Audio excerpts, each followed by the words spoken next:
Hi, I'm Greg Schaefer. Welcome to the Virtual CISO Moment. Joshua Crumbaugh joins us today. He is the CEO at PhishFirewall. Joshua, thank you so much for joining us today. Yeah, thank you for inviting me to be here. It's a pleasure. Yeah, I really appreciate you taking a little bit of time, because when I found out that you're going to be at the Southeast Cybersecurity Summit in Birmingham, I think that's the 9th and 10th of April, right? And you're keynoting on the first day, right? That's BSides Huntsville that I'm keynoting. I'm sorry, No worries. I was, making sure I wasn't wrong in my head about what events I was doing there for a second. No, and my fault, because I combine trips. I'm going to Southeast and then I'm going to B-side. So you're going to be keynoting on the 12th. So you may as well combine them. I'm surprised we don't combine them. Well, no one wants to meet in Cole. Well, it's like BSides Huntsville. Huntsville's like, since I'm like just south of Nashville, it's like right on the way. Yeah. So I'm like, why don't I just spend an extra day? So apologies for that. So you're keynoting on the 12th of April, right? Okay. 9 a.m. I go on stage and going to be talking about cybersecurity, PSY, really the combination of psychology and cybersecurity. But really, it's more a call to action on why we need to get smarter about our messaging in cybersecurity if we really want our users to be effective form of defense. And with that, I think there's a lot of lessons that we can learn from psychology, from marketing, from behavioral science, and bring them into cybersecurity. That's awesome. I'm so much looking forward to your talk now that I got my conferences straight. And hopefully that's the only mistake I make in the podcast now. I got it out of the way. But would love to hear about your journey. Like how and why did you get started in information security? And just talk about how you got to where you're at today. Yeah. Well, I mean, I guess I was always a bit of a hacker. To that, I mean, it was, as long as I can remember, I was tearing things apart to see how they worked, to better understand it. And that included computers. Broke my parents' first ever computer, just bricked it.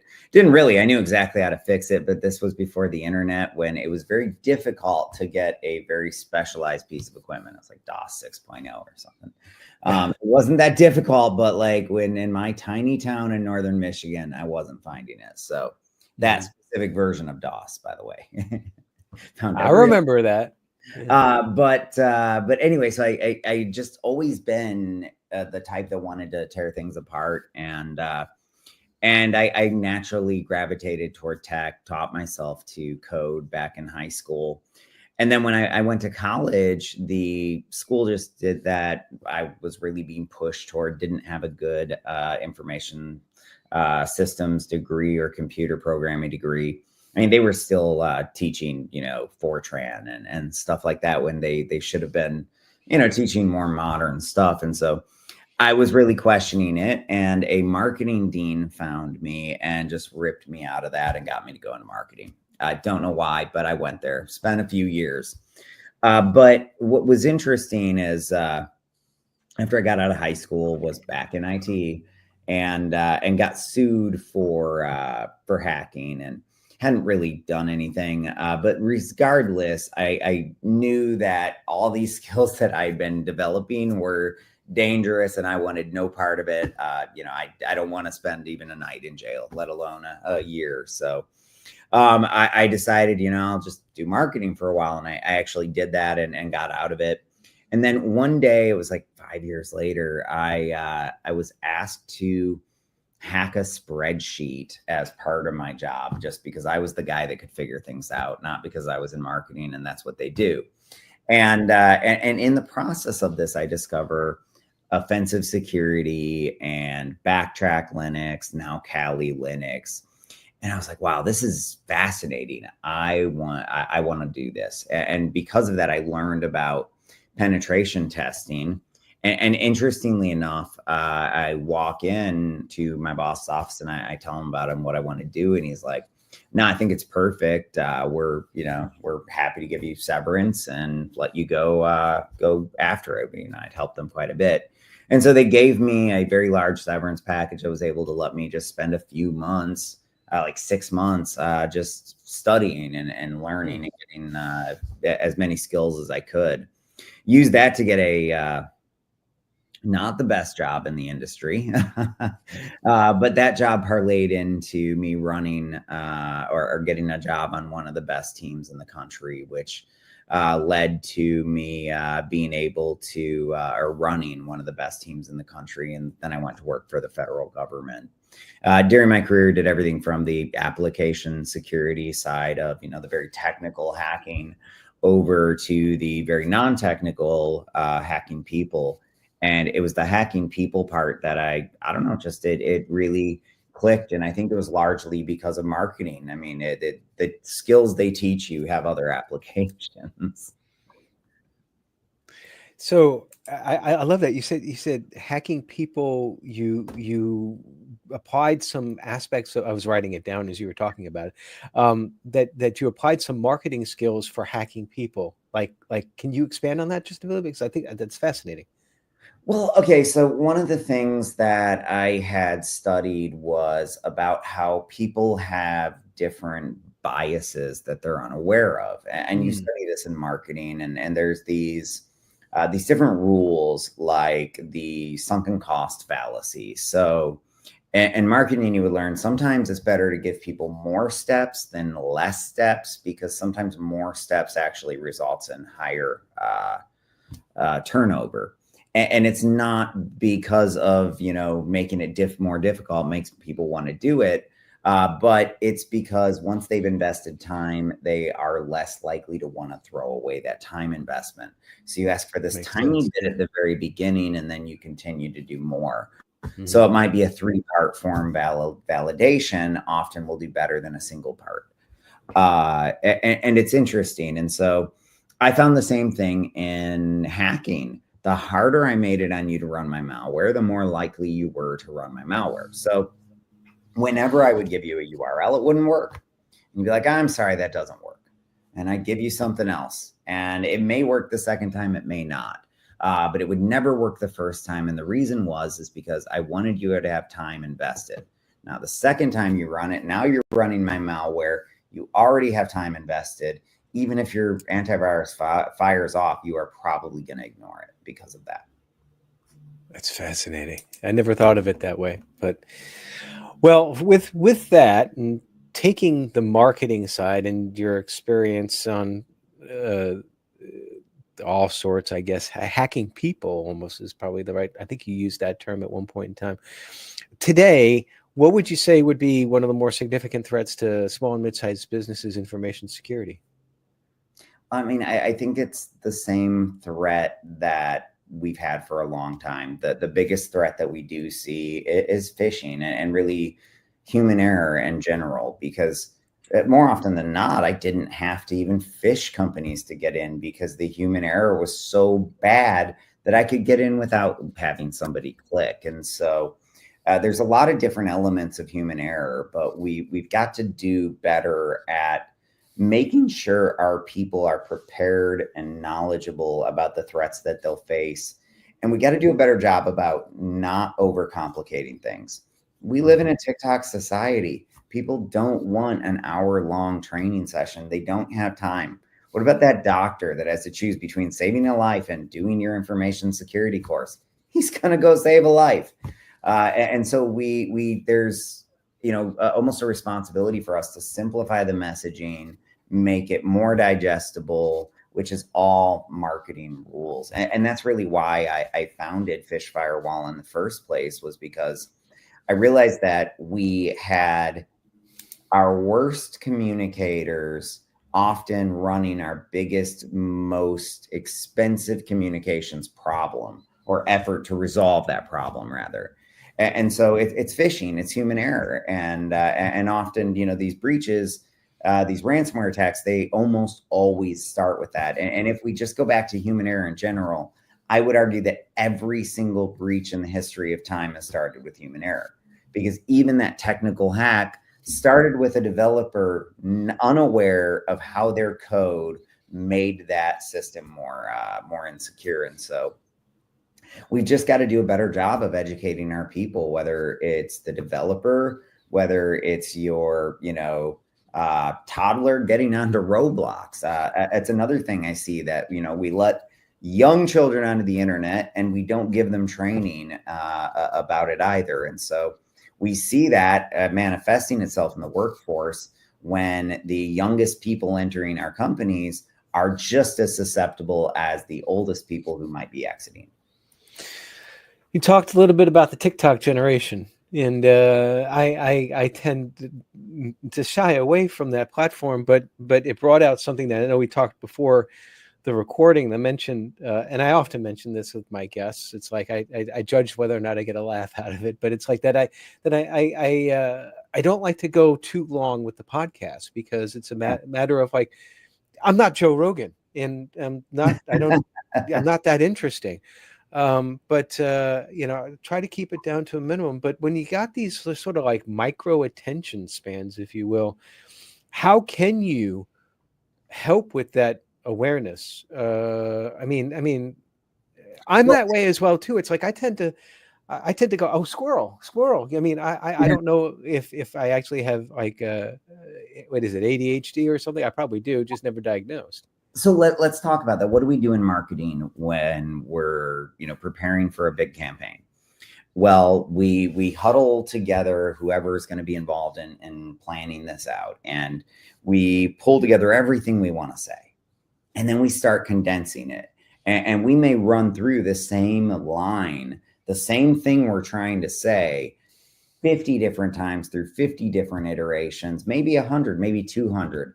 Until we get that message refined down to its most simplistic, easiest to understand, and effective form. And that takes time and that takes iterations. But that's what we do in whether it's communications or marketing. That is part of it. And that is a part that I believe has been relatively forgotten in cybersecurity. Because what demands or what drives our security awareness training? Well, our insurance company said we have to do it. Our compliance says that we have to do it. Our, whatever says that we have to do it. So it's compliance driven. And so now we start with a checkbox. And this checklist says, I got to educate you about insider threat and authentication and multi-factor. And I've got to educate you about phishing and spear phishing and whaling and smishing and all of these different things. And so now I cram all of this into maybe 1, maybe 4, but generally not more than that training sessions. And so even the short ones are like 15 minutes of boring stuff that the user doesn't listen to, doesn't care about, it doesn't connect, and it's lost on deaf ears. Yeah, because the user, I mean, they're watching this. The only thing they care about, you talk about checking the box. They want to check the box and say, okay, I've listened to this thing and I'm done. I mean, I sometimes I feel like that there's such a challenge to like engage them, make it not just tell them the what, but the so what. Why are we telling you that you have to use multi-factor? For example, I mean, you absolutely have to start with why. There was a really great book that was called that, Start with Why. I forget who wrote it. But it is so true that no one listens until they understand why, or most people aren't going to listen until they understand why. Mm-hmm. And that's the reason that I believe there was a study that found that when you do training and you make it contextual to somebody's role or their job, that it's 15 times more effective. And it makes sense because they're not listening until all of a sudden, oh, well, this is specific to finance people. Oh, that's me. And they pay attention. Right. And so I don't think it's just that, though. I think we can make it personal at home. We can give them tools to take to their elderly parents. We can give them tools to take home to their children. And the more secure they are at home, the more secure they are at work. But what I like about the giving them tools thing is it's a little bit of what I like to call social engineering for good. So I give you homework to go home and teach your parents about the scam. And I make sure I have one for parents or elderly parents, one for younger children. And that covers almost everybody, right? And so I give them homework and I tell them to go home and teach their people about that scam. Guess what happens now? They are the security expert now at home, right, to their elderly parents, to their children. and it changes the focus and the mindset. And now they subconsciously have completely shifted and will come in trying to learn more and do more and be more secure. Yeah, because they're going to want to now be, since they're not just talking about securing their own stuff, they're going to want to be the expert of the family. Yes. And that kind of, I guess, it maybe feeds an ego in a way too. It's just like, oh, I know this stuff. I can help you all out, and I'm doing something good for the family. But to that point, I think we got to feed the ego. We do all of this punishing in cybersecurity. Oh, you clicked, you're in trouble. You got to go do punitive training.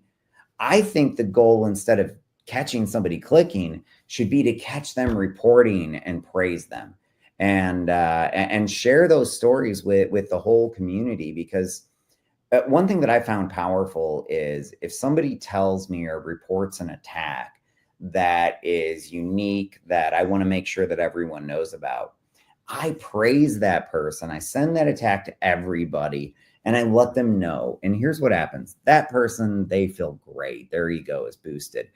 But that attack becomes real for everybody, because it's not some anonymous company in the news. It's them. It's their coworker that just got hit. It's amazing. I like the approach. Now you have at BSides Huntsville. See, I got it right this time. You're also announcing a new product, right? Yeah, and we're releasing a free tool. So we have been working hard. So large language models and really just the explosion of AI is super exciting. And one of the things that we have been looking at for a long time is, how do we program emotional intelligence into an email security appliance, into a large language model, into a machine learning algorithm, and get it to look for the actual attack. See, every other tool out there in this space, they look for indicators. We look for the attack because we're looking at that underlying psychology. And that's why it's exciting. Not that we don't look for indicators, not that we haven't taught the AI how to understand all of those too, but adding that emotional intelligence element is what has been missing. And so in early testing, we're seeing a 99.999% accuracy, so near perfect accuracy. Wow. And that is across both phishing as well as business email compromise. But we're also releasing a free tool. And so the free tool part of this is for all of the analysts out there, small business owners that have ever said, is this a phish? You can upload it and get a complete analysis, both technical and non-technical. And so what's really cool about it is it'll go and it'll say, okay, well, this is trying to appeal to authority. It's impersonating this brand and this person, and gives you just this common sense summary. And the idea is that common sense summary helps to teach really good repeatable habits with users. So that the actual product will be released the end of this month, but the free tool will be released at BSides Huntsville, and we are just ecstatic to release it there in our hometown and help support and hopefully drive a lot of people out to the conference. Yeah, I'm very much excited. You know, Huntsville seems to have a very vibrant cybersecurity community. I've noticed. And we've got the whole FBI cybersecurity team here now too. Oh, they're based now in Huntsville? Yeah, they moved pretty much every, if not 100%, almost all of their cyber operations to Huntsville. Man, you guys get all the cool stuff. You got the cyber stuff now. You had the space stuff back in the day. You know, it's like, oh, we've got the bomb stuff too. The bomb disposal. So like the ATF, they send all of their people that learn how to disarm bombs here. So every time, no, that's more of a joke. I'm not going to make that joke. But can we edit that out? But no, we've got really cool stuff in Huntsville. We're doing a lot of amazing science, everything from, you know, lasers to hypersonics to AI to quantum computing. So, you know, there's a lot of technology here in this town. And I mean, that's part of the reason I love it, even though, you know, you say Huntsville and people are like, Alabama? but you missed probably the most impactful one. You all have one of the biggest Buc-ee's like in the area, right on the internet. Like whenever my wife and I would go down I to think not Destin. all that big. I mean, that thing is. I went there and was embarrassed to be American for half a second. I told my I was wife like, after no we went. wonder they make fun of us. This is too big. After I went there the first time with my wife, I said, I now know what hell is like. No, but it's great. It's I'm definitely, and I probably, since I'll be going past there on the way back from Birmingham, I'll probably have to stop at Buc-ee's, at least pick up their beaver nuggets. I love those things. I like little things of sugar, basically. But Yeah. well, exciting stuff, and it's like oh, go ahead. Oh, I was just gonna say I normally go for their pecan praline things. Oh, now you're going to get me involved in something else I'm going to have to try. It's like I'm trying to lose weight now. The fat and sugar, of course you're going to love it. Well, sometimes, I do tend to go to the sweets when I get stressed out a little bit. I know that being in InfoSec can be stressful. It's almost like a never-ending, I don't know if I want to say battle, but it's like, yes, you got job security, no pun intended, but sometimes it can get to be stressful. I know, speaking for myself, I can be a type A personality. I want everything to be perfect, and you can't have that. And you got to get away and step away and decompress sometimes. And I encourage folks to do that in a healthy manner. What's one of the things you do, Joshua, to get away from the stresses of cyber and decompress? My favorite thing is to book keynotes overseas, so they'll fly me out and I can get a free vacation. But when that doesn't happen, I just came back from Sweden. It was wonderful. Oh, that's awesome. Yeah, my wife and I got to go to the Arctic Circle. So I gave a keynote in Stockholm. But while we were there, we hopped on a train, went up to the Arctic Circle, stayed in a nice hotel. It was an experience for sure. And we didn't get to go skiing while we were there because the snow hills, while it was cold enough, there just wasn't a lot of snow yet naturally. And so since it's a reserve, sort of like a Native American, but I don't know, whatever they, I guess they call them natives there too. But the natives, they call them the Sami people. And so they have the rights. And so the Sami won't let them make snow. It has to come down naturally. But the Sami also, herd reindeer. So it's really cool, and you can eat it and support the community. And it's an experience I'd recommend for sure. But what do I do to relax? Honestly, it's really two things. Family, of course, is always a great way to unwind. But from a just personal standpoint, I love to code and I love to keep up on what's going on in technology. So, just getting away from not the computer, but the meetings and the calls, and just do a little bit on, a little bit of, development, and make some cool, fun tools. I don't know.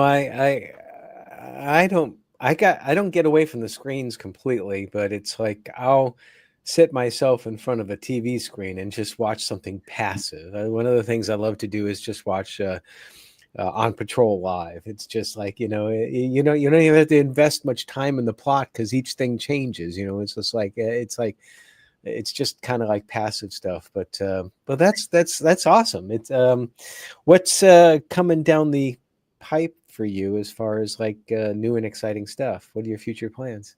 Right now I'm just trying to get through this product release with PhishEQ. It's really very demanding and probably will be for the next month. But really what's coming down for me, a lot of the same. We're just going to continue to innovate and build out more and more tools in this space. One of the things that we're really excited about and pushing toward and working on this year is more on the integration side. So helping all of the different cybersecurity tools talk to each other, work with each other, and be a little bit more dynamic. Too often we buy these expensive tools and we underutilize them. So the more we can utilize what we have in our industry, I think the more effective we can be without having to spend a lot more money. It's one of my anthems is, have you hardened? If you haven't hardened, why are we talking about everything else, So the conference is BSides Huntsville. The date is April 12th, next Saturday. And the new product is PhishEQ. And the keynote starts at 9 o'clock. I got it all right, didn't I? I think so. Otherwise, I guess we'll both be there at the wrong time. Well, Joshua, it's so wonderful for you to spend a few minutes chatting. I really appreciate it. Really enjoyed the conversation. Look forward to meeting you in person in 8 days. We're recording this on Friday. I guess I just undid the curtain there. So, but look forward to chatting with you, and good luck with the product release. I mean, that sounds amazing. Yeah. Well, by the time this airs, it'll be tomorrow. That's right. Well, thank you again. Thank you. Everybody stay secure.